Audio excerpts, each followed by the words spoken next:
दोस्तों, स्वागत है आप सभी का हमारे नेक्स्ट लेक्चर 11 माइक्रो प्रोसेसर के। अभी तक हमने internal architecture of 8085 microprocessor के बारे में पढ़ा था और उसके इंटरनल फंक्शन इंडिविजुअल ब्लॉक के बारे में। नेक्स्ट लेक्चर है हमारा ये pin diagram of 8085 microprocessor. तो pin diagram of 8085 microprocessor को पढ़ने से पहले कुछ ओवरव्यू हम अपने 8085 माइक्रो प्रोसेसर के पिन डायग्राम के बारे में बताएंगे। जैसे 8085 माइक्रो प्रोसेसर मैंने बताया था, ये 8 बिट का माइक्रो प्रोसेसर होता है जिसमें 8 बिट डेटा बसेस होती हैं। डेटा बसेस की जो लेंथ होती है वो 8 बिट की होती है, और जो हमारा एड्रेस बस या एड्रेस लाइन होता है वो कितने बिट का होता है? 16 बिट का। तो यहाँ पे सबसे इम्पोर्टेंट ये है कि ये 8085 माइक्रो प्रोसेसर कितनी मेमोरी की कैपेसिटी होल्ड करता है। तो यहाँ पर ये 16 KB कैपेसिटी है इसकी मेमोरी जो ये होल्ड करता है। ये 14 पिन की आईसी होती 40 पिन की आईसी होती है, और ये +5 वोल्ट डीसी पे काम करता है। और इसकी जो ऑपरेटिंग फ्रीक्वेंसी है, जो क्लॉक फ्रीक्वेंसी है, वो रिक्वायर्ड क्लॉक जो है वो 3 मेगाहर्ट्ज़ है। जो हमारी रेंज है जनरली 3 मेगाहर्ट्ज़ से 6 मेगाहर्ट्ज़, ठीक है। ये रेंज होती है हमारी, रेंज है हमारी 8085 माइक्रो प्रोसेसर के ऑपरेटिंग फ्रीक्वेंसी की। दोस्तों, 8085 माइक्रो प्रोसेसर में जो भी हम सिग्नल्स यूज़ करते हैं, जो पिन हमारे 40 पिन की जो आईसी है, उन 40 के 40 पिनों में एक सिर्फ और सिर्फ स्पेसिफिक फंक्शन ही परफॉर्म किया जाता है। उसको हम ऑल्टर नहीं कर सकते हैं, पिन नंबर को एक्सचेंज नहीं कर सकते हैं। जिस पिन पर जो फंक्शन असाइन किया गया है मैन्युफैक्चरर के द्वारा, वो पिन उसी फंक्शन के लिए ही काम करेगी। जिसमें से ये signal of 8085 micro processor classified into 6 category. वो 6 तरह के जो बेसिक सिग्नल्स हैं वो हमारे 8085 माइक्रो प्रोसेसर में, जिनको हम अपने पिन में पढ़ेंगे, और वो कौन कौन सी कैटेगरी में डिवाइड किए गए हैं वो यहाँ पर देख सकते हैं। पहला है हमारा एड्रेस बस। एड्रेस बस के बारे में मैंने जब ब्रीफ डिस्कशन किया था सारे इंडिविजुअल ब्लॉक के, तो वहाँ पर हमने डिस्कस किया है।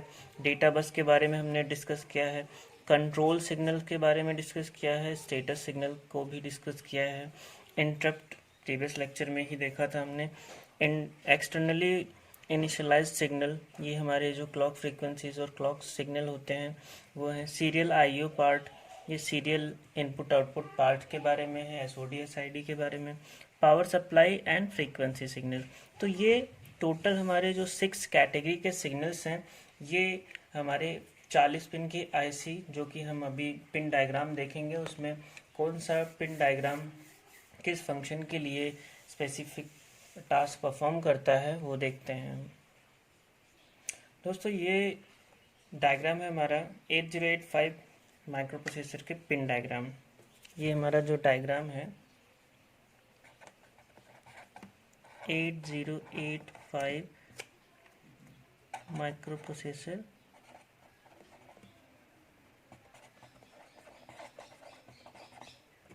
पिन डायग्राम, ठीक। यहाँ पर हम देख सकते हैं ये 40 पिन की आईसी है, जिसमें 1 to 20 एक साइड और 21 to 40 दूसरी साइड पे पिन नंबर मेंशन किए गए हैं। 1 से 20 और 21 से 40, ये काउंटिंग इसी तरह से है जैसा कि हमने जब भी आईसी के बारे में पढ़ा होगा। आईसी के इंटीग्रेटेड सर्किट या किसी भी चीज़ में आईसी का टर्म यूज़ किया जाता है।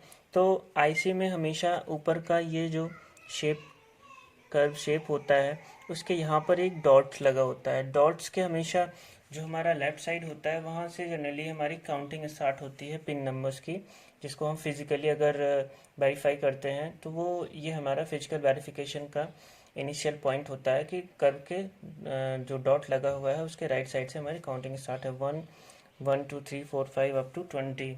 यहाँ पर देख सकते हैं 2 पिन्स हमारी 20 पे ग्राउंड और 40 पे VCC।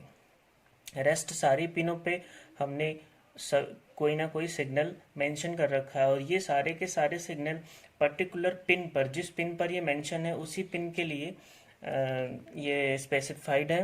अदर पिन पे हम इनको इंटरचेंज भी नहीं कर सकते हैं। यहाँ पर देख सकते हैं हर एक पिन पर हर एक स्पेसिफिक सिग्नल्स को मेंशन किया गया है। तो यहाँ पर देख सकते हैं, तो यहाँ पर सबसे पहला पिन नंबर x1 और x2, पिन नंबर x1 और x2 पे हम देख सकते हैं कि यहाँ पर 1 और 2 पे x1 और x2 अप्लाई किए गए हैं। x1 और x2 क्या है, हमारा एक्सटर्नल जो अप्लाइड सिग्नल है, हमारा जो पीजो इलेक्ट्रिक क्रिस्टल, जिससे हम एक्सटर्नल इनिशियलाइजेशन करते हैं, जो हमारे इंटरनल क्लॉक जनरेशन के लिए हेल्प करता है, जिसको हमने कंट्रोल यूनिट जब पढ़ा था तो वहाँ पर डिस्कस किया है।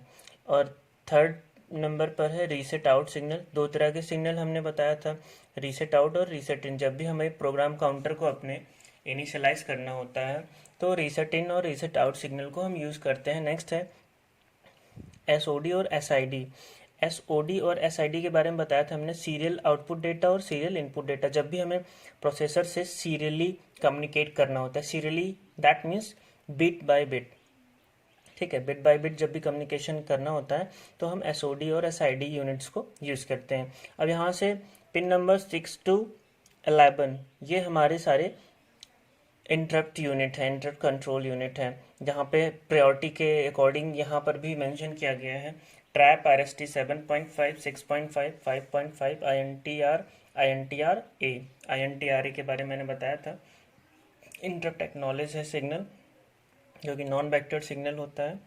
और देन 12 to 19 AD0 से AD7 तक ये हमारा लोअर ऑर्डर एड्रेस बस होता है, जिसको हमने जब सिस्टम बस पढ़ाया था तो वहाँ पे बताया था लोअर ऑर्डर एड्रेस बस क्या होता है, हायर ऑर्डर एड्रेस बस क्या होता है। With the help of ALE signal कैसे हम लोअर ऑर्डर एड्रेस बस को मल्टीप्लेक्स एड्रेस और डेटा बस की तरह यूज़ करते हैं, और कैसे हायर ऑर्डर्स को सारी की सारी लाइन को हम एड्रेस लाइन और कब डेटा लाइन स्प्लिट करते हैं, ये सारी चीज़ें हमने डिस्कस की हैं। यहाँ पर देख सकते हैं 21 से हमारा 28 तक, ये A8 से A15 तक, जो कि हमारा AD0 से AD7, A8 से A15 हमने एएलई सिग्नल में जब ब्रीफिंग की थी तो वहाँ पे इसके बारे में डिटेल डिस्कशन किया हुआ है। नेक्स्ट है S0 और S1, ये दो हमारे स्टेटस सिग्नल हैं। स्टेटस सिग्नल्स के हमने चार्ट प्रिपेयर कराया। स्टेटस सिग्नल हमें कैसे पता चलता है कि प्रोसेसर में कौन सा ऑपरेशन चल रहा है, होल्ड पर है, या फिर वो मेमोरी रीड कर रहा है, या फिर मेमोरी राइट कर रहा है, आईओ रीड कर रहा है, आईओ राइट कर रहा है, या फिर हाई इम्पीडेंस स्टेट में है, ठीक है। तो ये दो तरह के जो हमारे सिग्नल्स हैं, स्टेटस सिग्नल S0 और S1। देन है 30 नंबर पिन पे एएलई के बारे में हमने बताया, एड्रेस लैच इनेबल। ये 0 और 1 पे कैसे all line act as a address line use करता है, और कब अप्लाई करने पर ये मल्टीप्लेक्स डेटा और एड्रेस लाइन की तरह यूज़ किया जाता है। रीड सिग्नल और राइट सिग्नल के बारे में मैंने बताया था, ये कब रीड एक्टिवेट होता है, कब राइट एक्टिवेट होता है, ठीक है। आईओ मेमोरी के बारे में भी बताया है कि ये हमें ये बताता है कि कब हमारा मेमोरी ऑपरेशन परफॉर्म हो रहा है, कब आईओ ऑपरेशन परफॉर्म हो रहा है। रेडिस सिग्नल के बारे में भी बताया गया है कि ये एक तरह का हाई इनपुट सिग्नल होता है, जिसमें जब तक ये हाई नहीं होता तब तक प्रोसेसर किसी भी तरह के ट्रांसमिशन और रिसीविंग के लिए ये रेडी नहीं होता है। क्लॉक आउट सिग्नल जो हमारा होता है, वो जो भी हमारा external hard IO device connect की जाती है प्रोसेसर से, तो जो इंटरनली क्लॉक जनरेशन हो रहा है, हमारा इंटरनल क्लॉक जनरेशन जो 805 माइक्रो प्रोसेसर के अंदर हो रहा है, उसकी क्लॉक फ्रीक्वेंसी और आईओ की क्लॉक सैंक्रोनाइज करने के लिए क्लॉक आउट सिग्नल हम यूज़ करते हैं। ये हमने डिस्कस किया था। और फिर HLDA है, नेक्स्ट सिग्नल है हमारा HLDA और होल्ड। ये है दो तरह के हमारे DMA सिग्नल हैं। HLDA और होल्ड सिग्नल के बारे में भी हमने डिस्कस किया था।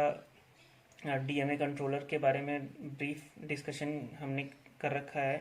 जिसमें से हमारा जो HLDA होता है एक हाई एक्टिव इनपुट सिग्नल होता है processor from DMA controller requesting the buses for DMA operation.